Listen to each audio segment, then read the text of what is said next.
સુરતમાં railway station નજીક આવેલા ગરનાળામાં એક લોડિંગ ટ્રક ફસાઈ ગઈ હતી. ભારે વાહન માટે લગાવવામાં આવેલા ગટરને તોડીને આ ટ્રક ફસાઈ ગઈ હતી. સવારે બનેલી ઘટનાને લઈને નોકરીએ અને ધંધે જઈ રહેલા લોકો ફસાઈ ગયા હતા. 2 કિલોમીટરથી લાંબો ટ્રાફિક જામ થવાને કારણે લોકોને ભારે હાલાકી ભોગવવી પડી હતી.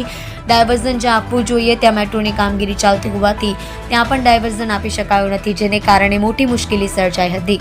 આજે સવારે 5 વાગે એક સિમેન્ટ ભરેલો લોડિંગ ટ્રક રેલવે ગરનાળાથી પસાર થવાનો પ્રયાસ કરી રહ્યો હતો. દરમિયાન ભારે વાહનો માટે લગાવવામાં આવેલા ગર્ડરને તોડી નાખ્યો હતો. ત્યારબાદ ટ્રક ફસાઈ ગયો હતો, જેને કારણે ગરનાળાને બંધ કરવાની નોબત આવી હતી. સવારે નોકરી અને ધંધે જતા લોકોને ભારે મુશ્કેલીનો સામનો કરવો પડ્યો હતો. ટ્રાફિક જામના સમયે મોટી સંખ્યામાં લોકોને મુશ્કેલીનો સામનો કરવો પડ્યો હતો.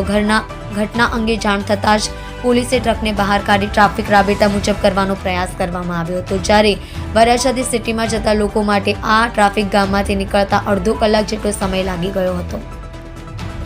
રાજેશ મંગલે સાથે સુરત એક્સપ્રેસ ન્યૂઝ ચેનલ.